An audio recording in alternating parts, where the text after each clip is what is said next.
Wanadhani asibongo lala. Tumejamu sijifanye uja notice. Wanadhani asibongo lala. Tumejamu sijifanye uja notice. Wambie punde imechoka sana.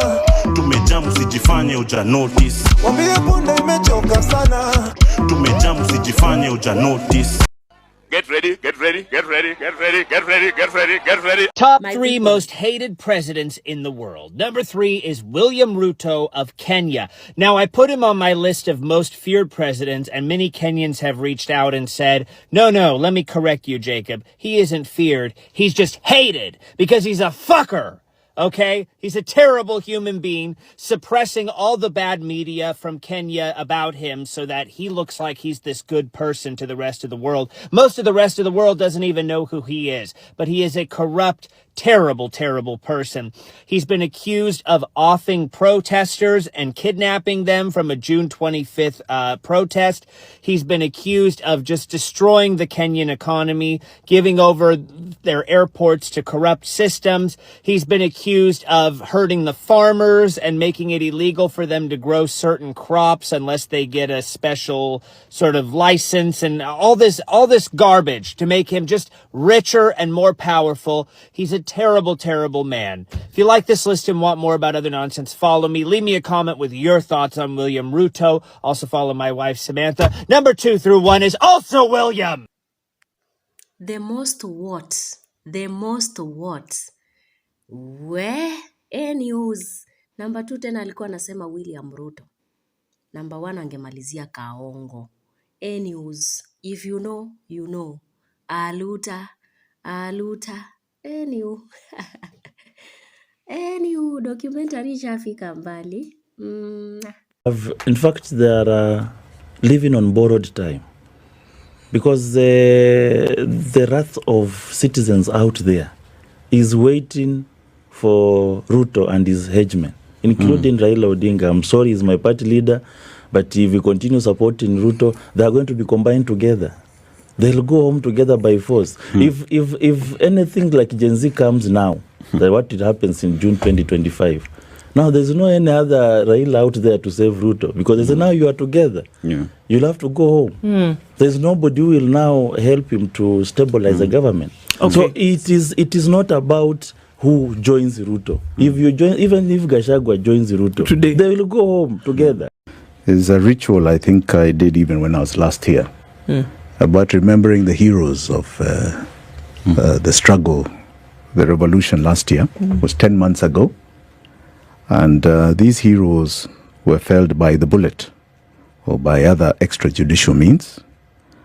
And I was at number 30. We do not want to forget the Gen Z that came out, the Mau Mau 2.0 heroes that we must recognize. So if you don't mind, I would like to just mention 10 more names. Absolutely. Chris Gitonga in Nanyuki, Carlton Mwangi, KNH Mortuary, Ernest Kanyi, KNH Mortuary, Brian Kimathi, KNH Mortuary, Bernard Kiplagat, MTRH Eldoret, Francis Kipkorir Sawe, MTRH Eldoret, Cholding Matlang, MTRH Eldoret, David Shaban Baraza, Mombasa, PGH, Clinton Mwavali Kapsabet Hospital, Mortuary, Brian Ezra Odhiambo, Rongo, and Bernard Mungai Duati, Kasarani Francis Mission Hospital. 10 more names. We've now reached 40. We have 2 more months and we have the anniversary. It's good to see BBC carrying the story tonight about the killing fields of Parliament. I hope every patriotic Kenyan will be watching like myself. I'm sure Du and everyone here will be there. Sad time that to imagine that 10 months later, nobody's been held to account. Nope. Nobody. It reminds me of the history we were told and the one that we have read of the terrible killings that happened pre-independence. The British say that they only killed 11,000 Mau Mau. The figures that are shown and written about even by people like, I think it's the Sarah Eldekin, and not Sarah Eldekin, I think it was her. And I think they call them the imperialistic British, the book. And they talk about 300,000 there, right? We know there were even more than that. Yeah. Now, at the time, nobody was held to account. These are very similar times. Our fellow citizens, our countrymen, our patriots, our people who are standing up for all of us, are being executed by a regime that I would like to call not a regime, but just a private company. And that's one thing we all need to understand. We are in this problem because we actually just have a company that has extended itself until today, 63 years later. But really, it began 100 years ago. When I was last here, that's what we talked about. Right.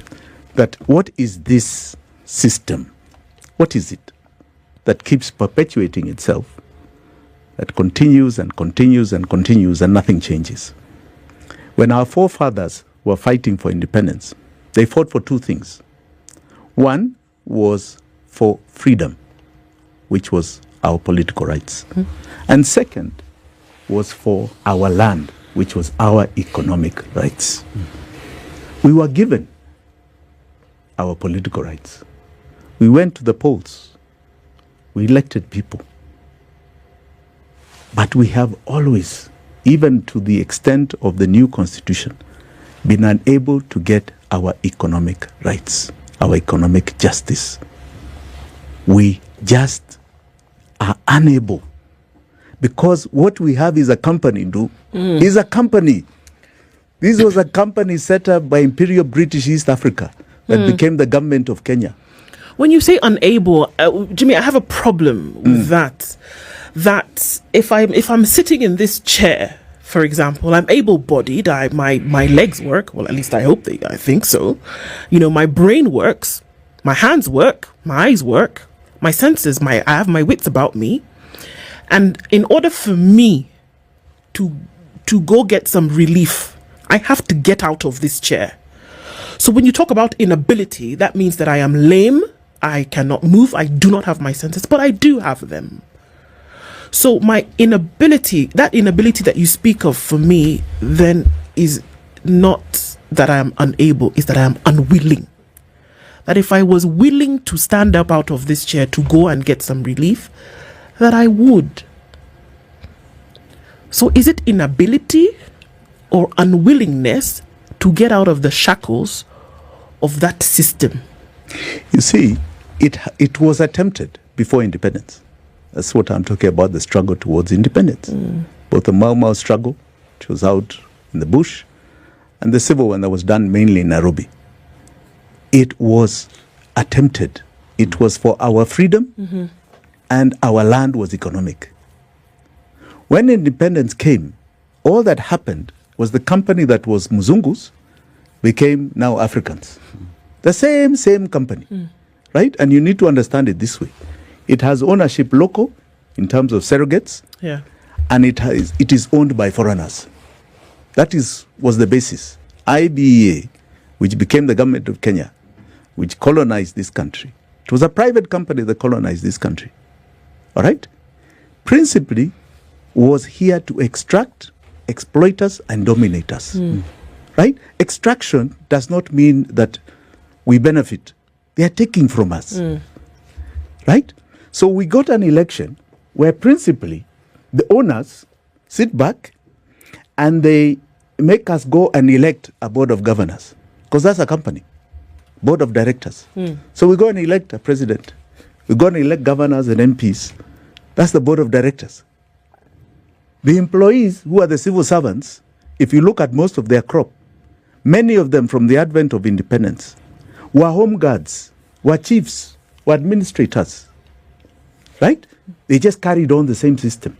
Today, for example, do you have a governor of central bank?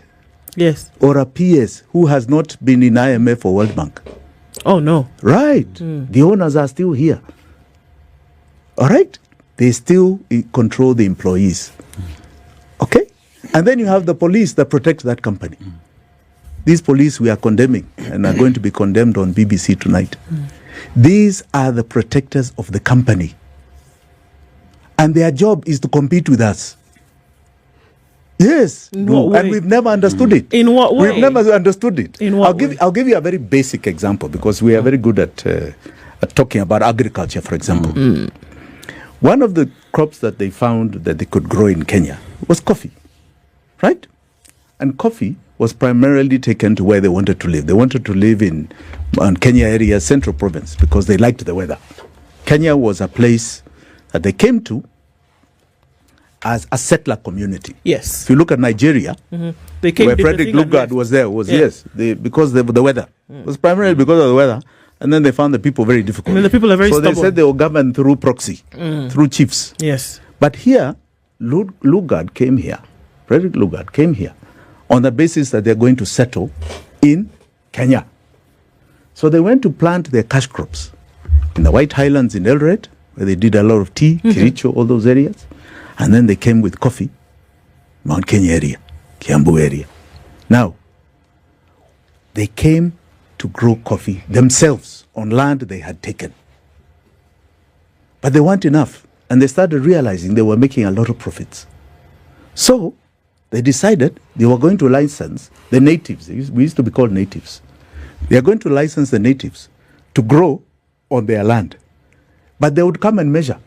And they would measure with walking. Somebody would walk 10 steps this way, and say, you're allowed to plant here. Then you say, but can't I plant on my entire property? No. You plant here. We show you how to plant. And this is your license. If you go beyond that license, you have a problem. You go to jail. Okay? All right. Why was it being controlled? Today, you have a minister in agriculture who stands up and says, from now on, I suspend the export of macadamia nuts. Who is he? To tell me he's going to suspend the sale of my product. Who is he? What is the difference between him and the Mubeberu? Right? What has he got to do with my crop? That crop you're saying I should not export, today is rotting. After 3 months, it perishes. What have you done to me? Who are you to interfere with my product? Yes. Actually, with your livelihood. With my livelihood. Yes. What has changed? What has changed? Do you think those who sit in these, because essentially what you're saying, Jimmy, is that these individuals, as we see them, members of parliament, MCAs, senators, etc., ministers, that they are employees of this foreign? Is it? No. They have been elected. But you're right. They are actually the board of directors of this for other owners. Are they aware? That's the greatest moment we're going through right now as a world. Information age, technology. It has really bridged the gap because, education and the access to education and what you're educated about and what you're informed about is what makes decisions. We've been controlled for too long, for far too long. All right? So information that is now currently available to us on our phones is educating us, is making us aware. And sometimes it's as simple as this. Are you able to afford healthcare right now? Or anytime you get sick or your family gets sick, you have to open a WhatsApp forum to resource mobilize for the bills. Are you able to move from point A to point B at night and still feel secure in the same time? Are you able to maintain the same budget at your home that you used to use, or right now you are living within your means, literally squeezing yourself because you can't afford what you used to afford back then? Are you worried about school fees for your child because you don't even know where that school fees is going to come from? Do you know a friend who has closed business, or you yourself have closed business because it's no longer tenable to do business in this country? But when you look at the political class, they're still thriving. They're about to add themselves an allowance, a mileage allowance, because they need to cushion themselves from this economy. They want to slap us with another finance bill, wastage of public funds left, right, and center, from national government to county government. Your MCA, your MP, your senator, your governor, your president, your cabinet ministers have failed you. We must drain the whole swamp come 2026. Hi wa Kenya. Sasa this is a Syrian youth. Huyu dem ako 19 years. Youth representative wa Syria. Hapa Kenya mumekewa youth representative is an 81 years old Muguka. Ndiye ana represent. Alafu niambie ati mimi niende niseme sijui ati nabebana na bendera hapa ati Ruto 10 tena ati baba serikali kondani. Wewe ni umbwa nini? Two leaders, two different paths. Ruto is stealing from your payslip to build affordable housing you'll never own. Meanwhile, Captain Traoré is building free houses and giving them to the people for free. Look at these houses. This is what leadership should be, not lies and theft. True leadership builds. False leadership bleeds. Kiongozi wa Kenya Kwanza ni nani? Ni Ruto. Kwa hivyo shetani katika hii Kenya ni nani? Ni Ruto. Na ueleze mpaka jirani yako, ueleze mtoto wako, ueleze mtukuu wako aelewe kwamba shetani wa Kenya ni nani? Ni Ruto. Kwa hivyo kila siku asubuhi ukiamka unasema ashindwe. Na vitu zina happen in country ikifika 2027 na uko 18 plus tukupate bila kura. Ai! Utatuambia unaishi wapi? Utatuambia unataka nani apeleke Ruto nyumbani? Huyu Ruto mumwambie tumechoka naye. Kama inatakana tubadilishe katiba ni kupunguza miaka ya Ruto, sio kuongeza atifike 7. We cannot wait to get an opportunity kutuma huyu mtu nyumbani kwa sababu kazi imemshinda. Ruto tunataka kwanza kupunguza tamu yake. Kama ingewezekana hii mwaka ingeisha kama wewe mtu amekaa kwa hiyo kiti. Aende nyumbani, kazi imemshinda. You like me, why them a fight me? You like me, chewing a bomb, bite it.